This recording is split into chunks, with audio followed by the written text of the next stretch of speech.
नमस्कार दोस्तों। आज मैं आपको एक शानदार कहानी सुनाऊंगा। कहानी का शीर्षक है माँ का संघर्ष। ये कहानी बीहड़ के रेगिस्तान की है, जहाँ पर जब रेत के तूफान आते थे तो सब तरफ अंधेरा सा छा जाता था और कुछ भी दिखाई नहीं देता था। इसी बीहड़ के रेगिस्तान के एक गांव में एक औरत अपने 2 वर्ष के बच्चे को एक कपड़े के झूले में झूला झूला रही थी और अपनी मीठी आवाज में लोरी सुना रही थी। उस औरत का एक छोटा सा झोंपड़ी नुमा घर था, जो मिट्टी और कुछ ईंटों से बना हुआ था। वो औरत बहुत ममतामयी निगाहों से अपने बच्चे को देख रही थी, पर उस सांवली सी दिखाई देने वाली औरत के चेहरे पर चिंता की लकीरें साफ नजर आ रही थी। वह औरत विधवा थी और उस औरत की माली हालत बिल्कुल भी अच्छी नहीं थी। उस औरत के पास अब बस महीने भर का अनाज बचा था और रेगिस्तान के बीहड़ में ऐसा होना गुपचुप से संकट की ओर इशारा कर रहा था। रेगिस्तान के बीहड़ में रहने वाले अधिकतर लोग किसान थे या मवेशी पालते थे और बीहड़ के गांव में रहने वाले अधिकतर किसान साल भर का अनाज और जीवन उपयोगी वस्तुएं एक ही बार खरीद कर रख लेते थे। पर उस औरत के पति का देहांत हुए अभी कुछ ही महीने बीते थे और अब उस घर की सुरक्षा करने वाला और कमाने वाला कोई भी नहीं था। कभी इस मातम मनाते घर में ढेर सारी खुशियां थी और उनके परिवार के अच्छे दिन थे। तब उनके पास 3-4 गायें थी, जिसका दूध बेचकर उनकी अच्छी गुजर बसर हो जाती थी। पर जब से उस औरत के पति का देहांत हुआ था, बीहड़ के गांव में रहने वाली उस अकेली औरत पर जैसे दुखों का पहाड़ टूट पड़ा था। उस औरत के पति के गुजर जाने के बाद कुछ ही महीनों में एक एक करके उनकी 2 गायें भी गुजर गई थी और अब उनके घर में एक कमजोर सी दिखाई देने वाली गाय आंगन में बंधी थी और वह गाय भी ठीक समय पर चारा न मिलने की वजह से बहुत कमजोर हो चुकी थी। वह औरत अपनी मुसीबतों से अकेली लड़ रही थी। एक तरफ तो वो घर के रोजमर्रा के कामों में जी जान से जुटी हुई थी और साथ ही वो अपने 2 वर्ष के छोटे बच्चे की देखभाल भी कर रही थी। पर इतनी मेहनत मुश्त करने के बाद भी और थककर चूर हो जाने के बाद भी उसकी आंखों में अपने बच्चे के लिए ममता कम नहीं हुई थी। वह अपने बच्चे को लोरी सुनाती हुई सोच रही थी कि अगर उसकी परिस्थिति और भी खराब हो गई तो वह पास के किसी गांव में चली जाएगी और मेहनत मजदूरी कर लेगी, पर अपने बच्चे को कोई भी कष्ट नहीं होने देगी। बीहड़ के उस रेगिस्तान में उस छोटे से कच्चे घर में रात बहुत कयामत से गुजरती थी। एक तरफ वह औरत अपने छोटे बच्चे को कपड़े के बने झूले में डालकर लोरियां देकर सुलाने की कोशिश कर रही होती थी और दूसरी तरफ रेगिस्तान की तेज हवाओं से उसके घर का किवाड़ बजता रहता था और घर के बाहर आंगन में बंधी गाय रंबाती रहती थी। कुल मिलाकर यह सारा माहौल जैसे उस मासूम औरत की कठिन परीक्षा ले रहा था। जब कभी उस औरत का बच्चा थोड़े समय के लिए सो जाता था, तब वह औरत अपने घर में बने एक छोटे से मंदिर में दिया जलाती थी और आंसू बहाते हुए ईश्वर से यह प्रार्थना करती थी कि हे ईश्वर, अभी सिर्फ तू ही हमारी रक्षा कर सकता है। और एक दिन उस औरत की जिंदगी में एक करिश्मा हुआ। उस समय सरकार की एक स्वास्थ्य अभियान की योजना के अंतर्गत बहुत से डॉक्टरों के दल गांव-गांव भेजे जा रहे थे, जो अनपढ़ और गरीब लोगों का मुफ्त इलाज कर रहे थे और छोटे बच्चों को चेचक, प्लेग और पोलियो जैसी भयानक बीमारियों से लड़ने के लिए टीके लगा रहे थे। उसी योजना के अंतर्गत डॉक्टरों का एक दल डॉक्टर अभय श्रीवास्तव के संचालन में उसी गांव में आया हुआ था। डॉक्टर अभय श्रीवास्तव एक ऐसे डॉक्टर थे जो हिंदुस्तान में अपनी पढ़ाई पूरी करने के बाद विदेश से शिक्षा लेकर हिंदुस्तान वापस लौटे थे। 35 वर्षीय डॉक्टर अभय श्रीवास्तव बहुत अद्भुत समझबूझ वाले, बहुत दयालु इंसान थे।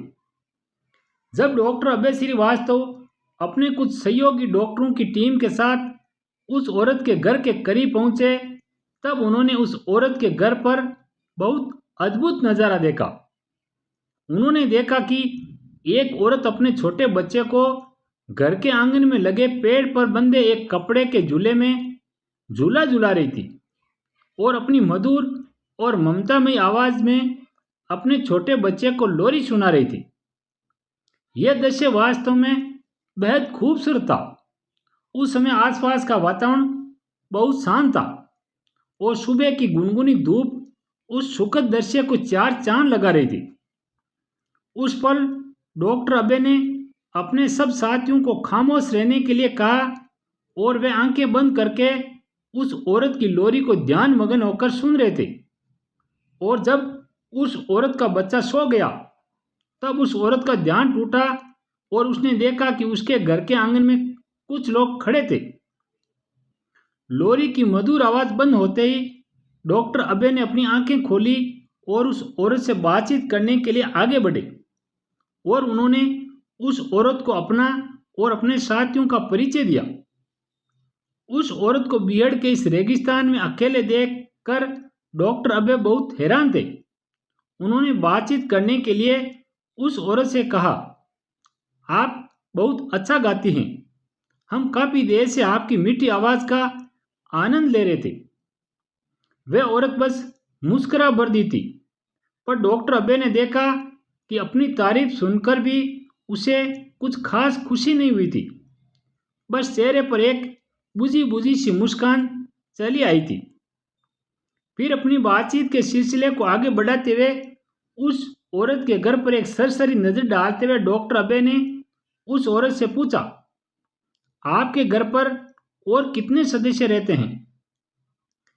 जिंदगी से मायूस उस औरत ने मुस्कुराने की कोशिश करते हुए कहा, इस घर में मेरे बच्चे और मेरे सिवा और कोई भी नहीं रहता जी। वह औरत एक सीधी सादी बंजारन थी और बहुत भोली थी। उसे लाग लपेटकर बातचीत करनी नहीं आती थी और यह बात उसका चेहरा देखकर ही प्रकट होती थी।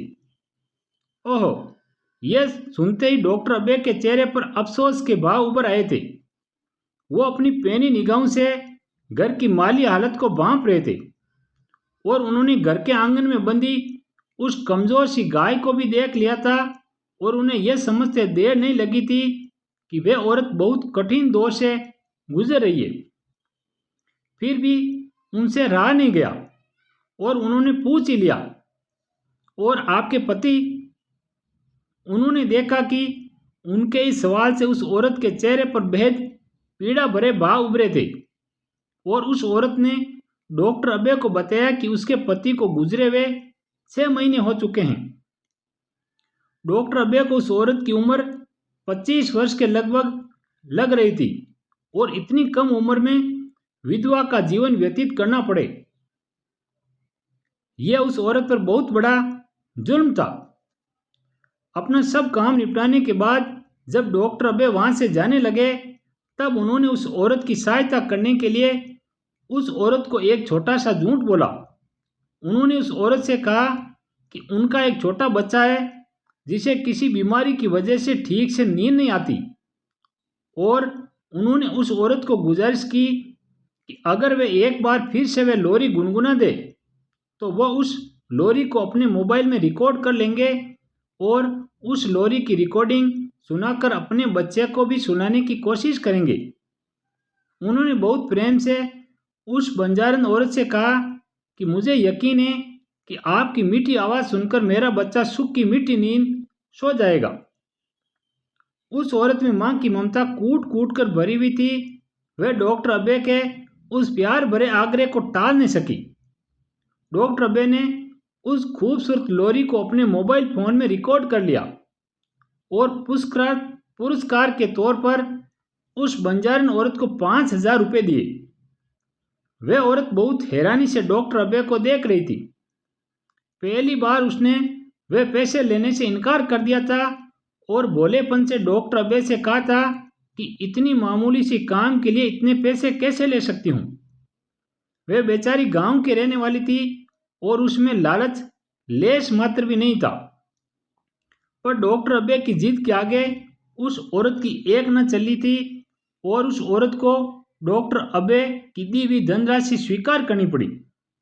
अपने कार्य को ठीक से अंजाम देने के बाद डॉक्टर अबे की टीम वापस शहर लौट गई।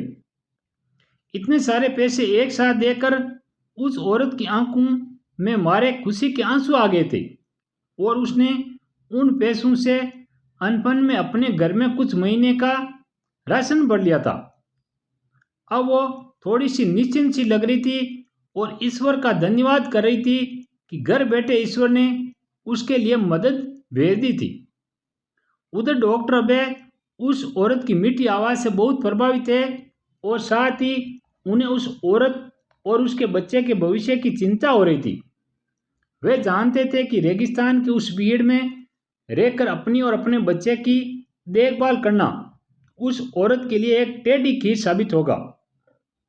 डॉक्टर अबे जब शहर वापस लौटे तो उन्होंने उस औरत की वीडियो रिकॉर्डिंग की अपने कुछ उन दोस्तों को दिखाया जो संगीत के क्षेत्र में स्थापित थे। डॉक्टर अबे के सब दोस्तों को उस बंजारन औरत की आवाज़ बहुत भा गई थी। डॉक्टर अबे के सभी दोस्त डॉक्टर अबे का बहुत सम्मान करते थे। डॉक्टर अबे ने अपने सब दोस्तों से अनुरोध किया कि वो हो सके अगर तो उस बंजारन औरत की मदद करिए, वो बहुत कठिन परिस्थितियों से जूझ रही है। डॉक्टर अबे श्रीवास्तव ने उन्हें उस बंजारन औरत का अता पता दिया और उनसे आश्वासन लिया कि वे उस बंजारन औरत की सहायता जरूर करेंगे। उन सब सिलसिलों से निपटकर वे अपने कार्य में व्यस्त हो गए और कुछ महीनों के बाद वे हिंदुस्तान से बाहर विदेश चले गए। आज 30 वर्षों के बाद डॉक्टर अबे श्रीवास्तव हिंदुस्तान वापस लौटे थे और एक बहुत शानदार 5 सितारा होटल में अपने परिवार के साथ डिनर कर रहे थे। तब डॉक्टर अबे श्रीवास्तव ने देखा कि एक अधेड़ सी उम्र की दिखाई देने वाली महिला उनके टेबल की ओर चली आ रही है। वे हैरान से उस औरत को पहचानने की कोशिश कर रहे थे पर उन्हें कुछ भी याद नहीं आ रहा था। वो महिला मुस्कुराती सी उनके बहुत करीब आ गई थी और उनके निकट आते ही उसने डॉक्टर अबे को नमस्ते कहा। फिर उस महिला ने कुछ मुस्कुराते हुए डॉक्टर अबे से कहा, क्या आपने मुझे पहचाना डॉक्टर साहब? डॉक्टर अबे श्रीवास्तव ने देश और विदेश में हजारों मरीजों का इलाज किया था। उन्होंने अपनी याददाश्त पर बहुत जोर डाला पर फिर भी वो उस महिला को पहचानने में असफल रहे थे। कुछ पल रुककर उस अमीर सी दिखाई देने वाली महिला ने डॉक्टर अबे से कहा, मैं रेगिस्तान के बीहड़ में रहने वाली वो ही बंजारन हूँ जिसकी आपने आज से ठीक 30 साल पहले 5,000 रुपये देकर मदद की थी। उस महिला की बात सुनकर उन्हें सब याद आ गया पर फिर भी उन्हें अपनी आंखों पर यकीन नहीं हो रहा था। वे उस महिला की बात सुनकर बहुत खुश थे और अभी तक आश्चर्यचकित से खड़े थे। वे वर्षों पुराने उस किस्से को याद करने की कोशिश कर रहे थे और उन्हें रेगिस्तान की उस बंजारन में और उस सभ्य से दिखाई देने वाली महिला में जमीन आसमान का अंतर दिखाई दे रहा था। उन्होंने अपनी कुर्सी से उठकर उस औरत का स्वागत किया और अपने परिवार के साथ बैठने के लिए उस महिला को आमंत्रित किया। तब उस महिला ने उन्हें बताया कि वे अपने बेटे और बहू के साथ आइए और उनके ठीक पीछे की टेबल पर अपने परिवार सहित बैठिए। दो परिवारों का बहुत प्रेम से मिलन हुआ और उस बंजारन औरत ने, जो अब बहुत बड़ी गायिका बन चुकी थी, अपने सारे परिवार को बताया कि कैसे डॉक्टर अबे ने उनकी मदद की थी जिससे वो इतने ऊंचे मुकाम पर पहुंच पाई थी। उस महिला ने डॉक्टर अबे श्रीवास्तव को बताया कि उनके विदेश चले जाने के बाद कैसे उनके दोस्तों ने उसकी मदद की थी और उसे संगीत की दुनिया में नई ऊंचाइयों पर पहुंचाया था। वर्षों बाद डॉक्टर अबे को अपनी आंखों के सामने देखकर उस महिला की आंखों से जर जर आंसू बह रहे थे। और वो हाथ जोड़े डॉक्टर अभय श्रीवास्तव के सामने खड़ी थी। उसने डॉक्टर अभय श्रीवास्तव को बताया कि उसने उन्हें ढूंढने की बहुत कोशिश की थी, पर असफल रही थी, क्योंकि डॉक्टर अभय श्रीवास्तव उस समय विदेश में थे। वह बंजारण महिला कुछ समय के बाद ही जान गई थी कि डॉक्टर अभय ने उसे झूठ बोलकर 5,000 रुपये की मदद की थी। वो इस बात को जान गई थी कि उस समय तक डॉक्टर अभय की खुद की शादी भी नहीं हुई थी, फिर उनके बच्चे का तो सवाल ही पैदा नहीं होता था। फिर ऐसे देवता जैसे इंसान को कोई कैसे भूल सकता था। वो कहते हैं कि ईश्वर की मर्जी के बिना कहीं पर एक पत्ता भी नहीं हिलता, और यह बात पत्थर की पड़ी लकीर की भांति सत्य है। जब भी किसी नेक इंसान को ईश्वर की सहायता की जरूरत पड़ती है और वह सच्चे मन से ईश्वर को याद करता है, तब ईश्वर किसी न किसी रूप में आकर उसकी मदद जरूर करता है। पर यह बात और है कि उन हैरान कर देने वाली करिश्मों को सिर्फ कुछ एक लोग ही जान पाते हैं, और कैसे किसी के जीवन में सिर्फ क्षण भर में जीवन भर के सारे अंधकार मिट गए और ईश्वरीय रोशनी हो गई थी। ईश्वर महान है, वो कुछ भी कर सकता है।